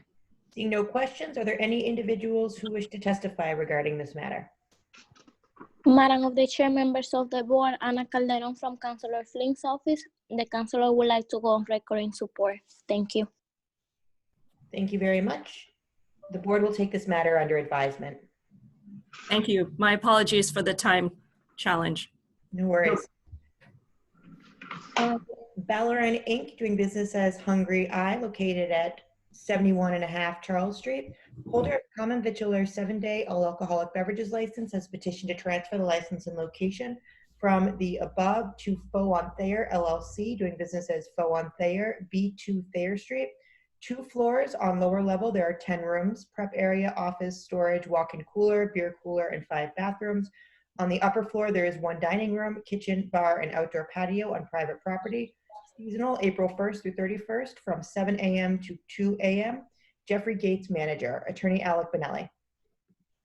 Madam Chair, members of the board, Alec Benelli, on behalf of the applicant Faux on Thayer LLC, and with me today is the proposed manager of record, Jeffrey Gates, who's been the successful manager of numerous restaurants in the Back Bay and South End with a superb record in the service industry and among members of the community for the past 4 decades. Faux on Thayer would be a Vietnamese-American coffee shop, cafe, restaurant, and bar, bringing in much wanted and needed foot traffic to the Thayer Street SOA Art and Design District with numerous artist galleries, small local shops, and maker spaces. The intent is to draw patrons at all hours of the day with coffee and pastries in the morning, beginning at 7 a.m., a lunch menu in the afternoon, and a transition to a dinner option with a drink menu to accompany in the evening. The proposed restaurant would be 2 floors with 5 bathrooms in back of the house, prep space and kitchen on the ground level, and dining area on the first floor. An outdoor patio between April 1st and October 31st with 64 seats is included in the proposed licensed premises. The proposed location and premises would be in a currently vacant space along Thayer Street among the artist galleries. It's 5,100 square feet. We met with the East Berkeley Neighborhood Association on December 1st and had an abutters meeting on December 15th. Both were met with positive reception, and with that, I'll turn it over to Jeff to answer any questions regarding the restaurant concept and any questions the board may have for myself or Jeff. Thank you. Thank you, Alec. Just Jeff Gates here. Just looking to, help the community get going again. Thayer Street's been a very quiet street. We have a lot of commercial businesses there, and we're really looking forward to being the final cog in the engine there to get things driven during the day and in the evening to bring foot traffic and have a common space for people to come and go and to congregate and spend time with each other and eat. Thank you. Okay. And Mr. Gates, you've already been sworn in as a manager of record by this board, so I don't have to repeat those questions. Commissioner Saxon or Commissioner Curran, do you have any questions? Seeing none, turning to testimony. Are there any elected officials or representatives of elected officials who wish to testify? Hi, yes. Good afternoon, Madam Chair and members of the board. My name is Kim Crucioli from the Mayor's Office of Neighborhood Services. The Mayor's Office would like to go on record in support of the liquor license transfer to Faux on Thayer. An abutters meeting was held on December 15th. There was no opposition. The East Berkeley Neighborhood Association is also in support of this transfer. Thank you. Madam of the Chair, members of the board, Ana Calderon from Councilor Flynn's office. The councilor would like to go on record in support. Thank you. Thank you.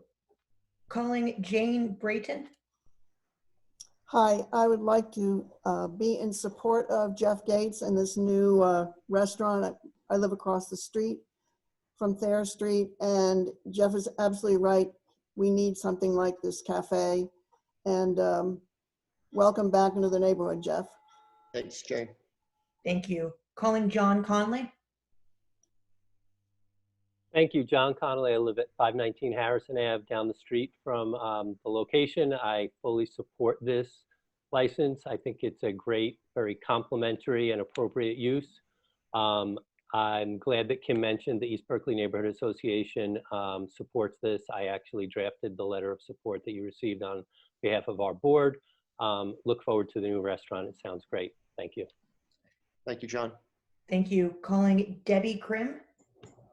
It can't open soon enough. We've been begging for a restaurant on Thayer Street. We need a restaurant. Nobody better than Jeff to open a restaurant there. So kudos to you, Jeff, and thank you for being part of SOA. Thank you, Debbie. Are there any other individuals who wish to testify regarding this application? Seeing no one, the board will take this matter under advisement. Thank you, everybody. Thank you. Safe travels. Calling Regina Pizza of Alston LLC, doing business as Regina Pizza at the Depot, located at 353 Cambridge Street. Holder of a common vitular 7-day all alcoholic beverages license has petitioned to transfer the license from the above to Depot Realty LLC, doing business as Regina Pizza at the Depot at the same location. Eugene Arcand, manager, 2 a.m. closing hour. Attorney Stephen Miller. Good afternoon, members of the board. Can you hear me this time? Yeah. Yes, we Perfect. Okay. For the record, my name is Rashi Monglick with McDermott Quilty and Miller at 28 State Street in Boston. With me, I believe, is Eugene Arcand. He goes by Jay if he's on the line. Jay, do you want to say hi? I am here. Can you hear me? Perfect. Yes. Okay. So this transfer is really simple. The Regina's, as you know, is closed right now. And this transfer is mainly just to hold the license until the landlord can find a new tenant. And so at this point, it's going to stay closed even if this transfer is approved. There's no changes to any operations. It's going to stay closed until, further announcement. Okay. Mr. Arcand? Yes. So I know it's closed, but Leslie, do I have to swear him in as the manager of record? Yes, we do. Okay, so Mr. Arcand, are you a citizen? Yes, I am. Are you a resident of the Commonwealth? I am. Do you have experience in the food and beverage industry? Yes, I do. Extensive. And are you familiar with the rules and regulations of this board, the ABCC, and the laws of the Commonwealth as they pertain to the sale and service of alcohol? I am. All right, thank you. I don't have any questions. Commissioners, do you? Seeing no questions, are there any individuals who wish to testify regarding this application, beginning with elected officials or their representatives? Seeing no one, are there any other individuals who wish to testify regarding this application? The board will take this matter under advisement. Thank you. Thank you. Calling 111 East Restaurant LLC, doing business as Lola Burger, located at 11 Fan Pier Boulevard. Holder of a common vitular 7-day all alcoholic, 7-day wine and malt beverages license has petitioned to transfer the license from the above to Lola Burger Restaurant Boston LLC, doing business as Lola Burger at the same location. Mark Daly, manager, 2 a.m. closing hour. Attorney Michael Norvia. Good afternoon, Chairwoman Joyce, Attorney Delaney Hawkins, and members of the board. I'm here in representing 111 East Restaurant LLC, which subsequently changed its name to Lola Burger Boston LLC. My client is going through a change in ownership structure where the benefactors of the organization is being purchased out by another set of investors. But my client, Marco Coelho, who is the proprietor of the restaurant, will be continuing to run and operate the restaurant in the same way that it's been operating today. So we're really here just to effectuate the ownership change. Okay. I have no questions. Commissioners, do you? Seeing none, are there any individuals who wish to testify regarding this application? Calling Lola 42 Restaurant LLC, doing business as Lola 42, located at 22 Liberty Drive. Holder of a common vitular 7-day all alcoholic beverages license has petitioned to transfer the license from the above to Lola 42 Restaurant LLC, doing business as Lola 42 at the same location. Leslie, I have a question. On the previous one, do I have to swear in the manager of record? The manager of record is the same as, yep. Thank you very much. You're welcome. There's no change. Petition to transfer the license from the above to Lola 42 Restaurant LLC, doing business as Lola 42 at the same location. Walter Sullivan, manager, 2 a.m. closing hour. Attorney Michael Novaria. Michael Navarre here representing Lola 42 Restaurant. As I mentioned in the previous application, what we have here is an ownership structure change. And so there is a name change associated with that, an entity change. But again, Marco Coelho, the owner and operator of the restaurant, will continue to own and operate the restaurant as it is being run today. So really, that's why we're here. Thank you. And is Walter Sullivan has he been sworn in by this board as the manager of record? Yeah, he's the manager of record. That's right. Okay, thank you. Are there any individuals who wish to testify regarding this application? Seeing none, the board will take this matter under advisement. Thank you. Happy holidays. Calling St. Oriental Corporation, doing business as New Jumbo Seafood Restaurant located at 5 to 9 Hudson Street, holder of a common vitular 7-day wine and malt beverages license, has petitioned to transfer the license from the above to Panda Hot Pot Chinatown, Inc., doing business as Wei Shu Wu Hot Pot. Ben Chen, manager, 3 a.m. closing hour. Attorney Peter Lim.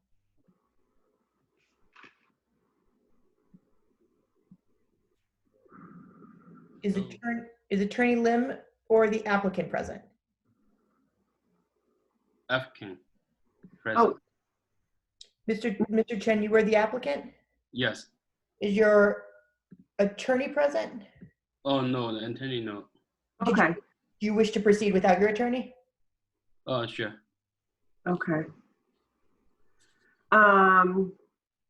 Mr. Chen, so you're the new manager of record? Have you been approved by this board before as a manager of record? Oh, no. No, okay. I'm going to ask you, are these the same hours as the previous establishment? With the 3 a.m. closing hour? Okay. So Mr. Chen, are you a citizen? Oh, yes, I am. Are you a resident of the Commonwealth? No. Okay. You don't live in Massachusetts? Oh, no. I'm sorry. I'm living in Canton, Massachusetts. Okay. Thank you. Do you have experience in the food and beverage industry? Oh, yes, I do. And are you familiar with our rules and regulations, the laws of the Commonwealth, and the rules and regulations of the ABCC as they pertain to the sale and service of alcohol? Oh, yes. Okay. I don't have any questions, Commissioner Saxon or Commissioner Curran? None. Are there any individuals who wish to testify regarding this application, beginning with elected officials or their representatives?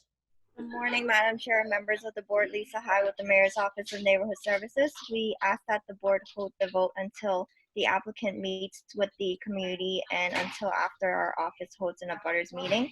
And Attorney Lim is actually representing Panda Hot Pot Chinatown, and he did, I believe he emailed the board asking for a deferral until they meet with the community as well. Thank you. Thank you. Are there any other individuals who wish to testify? Madam of the Chair, members of the board, Ana Calderon from Councilor Flink's office. I would like to echo Lisa's comments and ask for a deferral and ask the board to hold the vote until after they meet with the community and the neighborhood association. Thank you. Thank you. And Mr. Chen, do you understand that they're asking to defer the board's vote so that you can meet with the community? Oh, yes, I think we have a meeting with the neighborhood like the next week. So we need to deferment to the vote until January 2027, I think. Okay, great. Thank you very much. The board will take this under advisement. Calling Sappho Inc., doing business as Fours Boston, located at 166 Canal Street, holder of a common vitular 7-day all alcoholic beverages license, has petitioned to transfer the license from the above to Canal Street Realty LLC at the same location. Jody Zuzman, manager, 2 a.m. closing hour.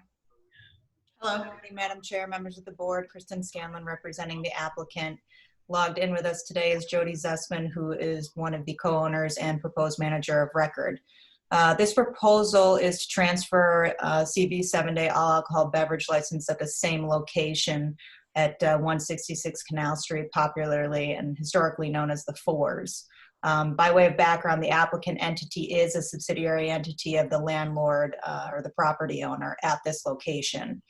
As part of a lease termination agreement, similar to one of the applicants a few calls back, the transfer is transferring the license to the applicant entity to allow for an earlier termination of the lease.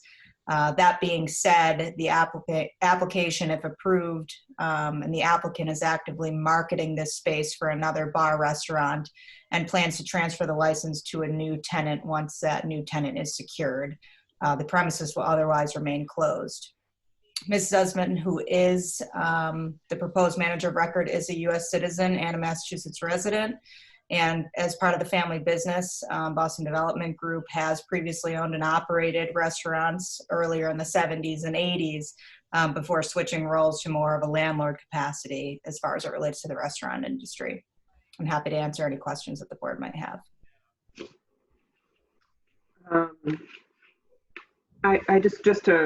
The fourth standard question for the manager of record is, Ms. Sussman familiar with the rules and regs of the board, ABCC, and laws of the Commonwealth as they pertain to the sale and service of alcohol?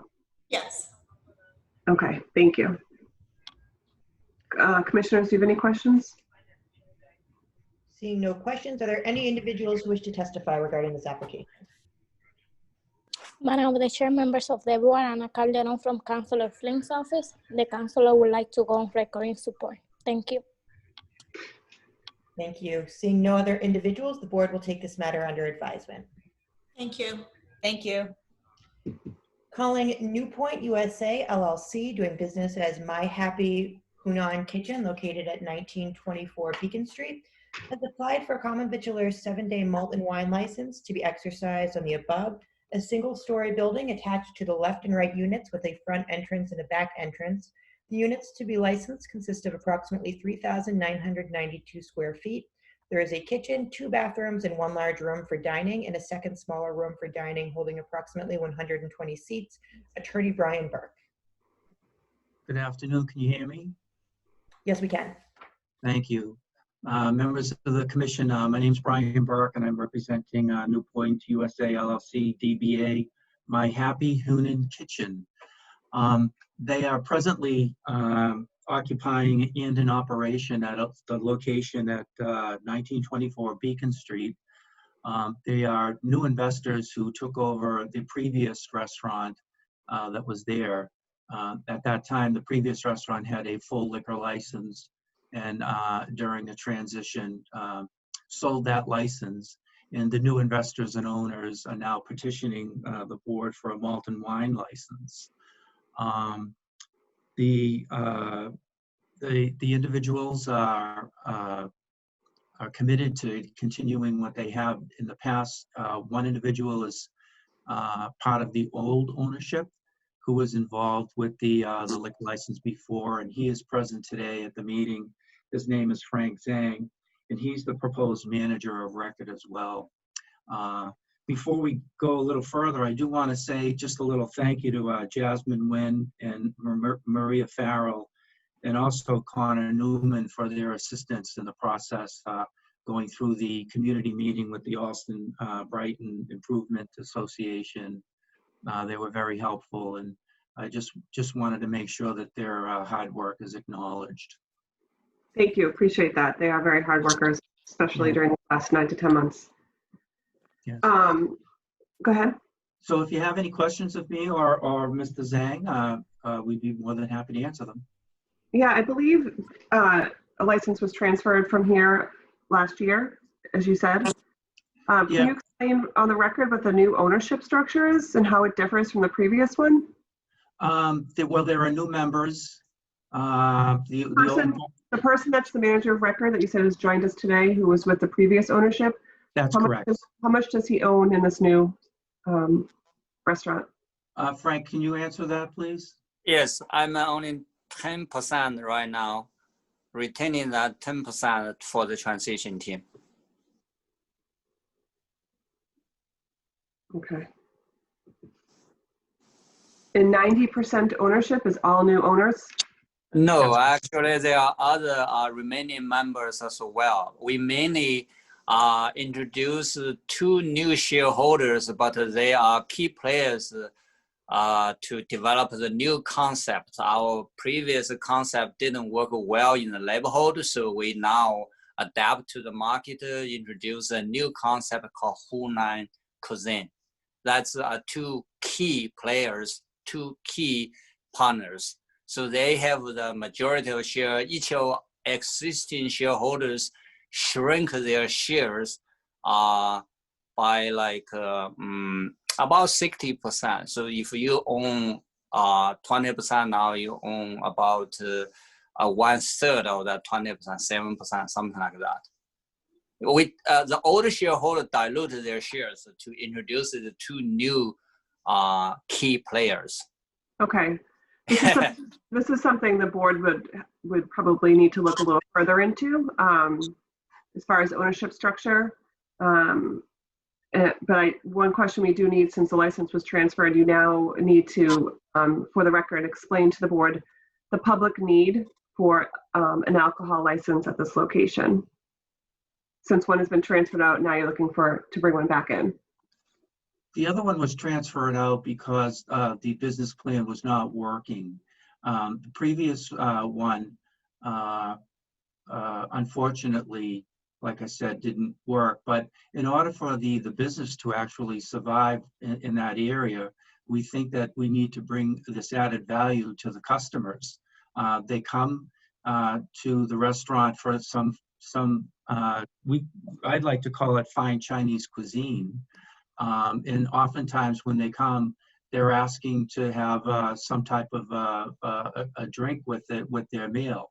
It isn't a place where people go to consume large amounts of alcohol, but more or less to complement what they are eating. And we've had numerous. For the record, Attorney Burke, for the record, public need is one of the standards this board looks at to determine whether or not a license is appropriate at this location. Yes. So what is the public need for an additional alcohol license in this neighborhood at this location? Well, I'm not sure that there are licenses existing that are close by to this particular area. I don't want to make any material misrepresentations, but I know that there was a previous restaurant there prior to the original organization coming in that had closed that was similar. I know that the previous location was also vacant for an extended period of time. And so bringing in a business like this that would provide for, a service to the individuals that have been coming and asking for alcoholic drinks with their meals. And we do get a good amount of traffic there. I believe there is one restaurant further down at the end of the street, but that doesn't really cater to the type of people that we are. We're kind of an older group of individuals, and we've attracted that, not the college group, but more of the residents, the long-term residents of the community. Okay, so could you clarify for the record? I'm trying to get at the current owners of this restaurant who are applying for a new free license from the city of Boston.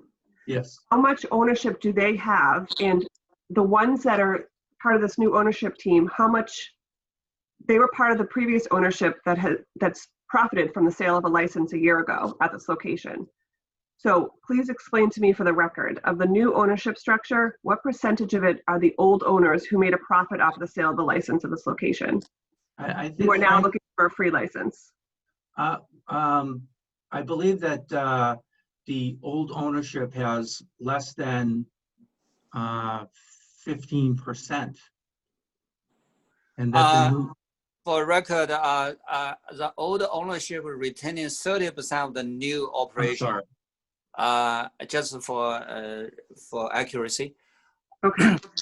We sold the older license not because we don't need it. We desperately need it, but we burn out of cash too fast to keep the business rolling, and especially when we hit with this hard time. And we try everything to get ourselves survive this environment. And then we introduce these new partners. They can help us to diverse or to develop a new concept, which is proven to be promising. That's the reason that we sold the more expensive license. Now we want to get the less expensive license because the business cannot afford to hold that old license. So we purchased about 400,000 something. So we use that capital to try to survive this difficult environment, because we don't have as many dining in people anymore. Especially we get closed so many often and so many months for no dining at all. We initially put $2 million to renovate the space, but unfortunately, we couldn't even get that restaurant to get a positive cash flow. It's a negative cash flow. We burn a lot of money every month. So the older investors pretty much get almost a total loss until we find these new team members. Now we try to serve the community with a more matched concept rather than than the older ones. Okay. So that's, and when exactly did the sale go through? the official closing was actually in January, January 15th. That's the day we closed make the management ownership change, and it's definitely not our intention to sell the old for liquor license. It's really because we couldn't afford it anymore. Every month we try to figure out some way. We borrow like 2,000 K in about October last year, try to see if we can write it over. By January, we decide we cannot make it. Then we get a new management, get a new partnership to develop new concepts, but we need additional capital. So we tried that, give up the old license. And now we get a lot more takeout business, but this takeout business alone couldn't support this operation with 120 seats and $2 million renovation. So that we want to, if we could get this more than one license, it will help us to survive onward. Thank you. Thank Thank you. I have no further questions. Commissioners? If you could just really briefly describe what is the concept? What is this new concept that you're talking about? Yes, the new concept is a part of, it's a more specialized Chinese ethnic food. It's a spicy food. It's called Hunan. Quite similar to Sichuan, probably is more popular, but Hunan is gaining more popularity because of the competition. It's all about competition. And when the market shrink, when the diners no longer go out as much, as often as possible, that we already have so many established Sichuan food. Now we introduce a Hunan style. This is one of the top 4 styles developed or originated in China. And we get our customers love this new concept as good as today. So far, so good. I'm so happy that now we can stand on our food, at least come here to ask for a more than one license to try to enhance the existing operation. If we couldn't have a chance, then we probably already closed the business. That's the last try we had, because we already lost 70% of our stake, and obviously the investment associated with it.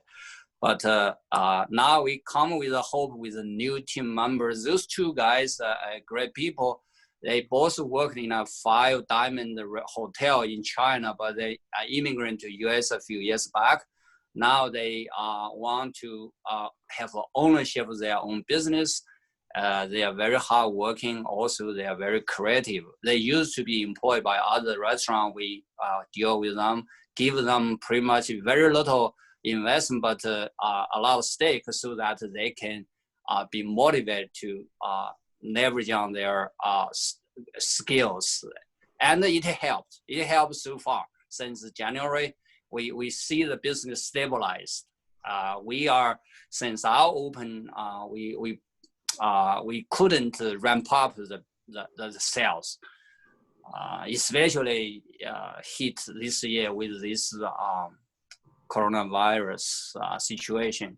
We could have completely lost the whole operation already if without them.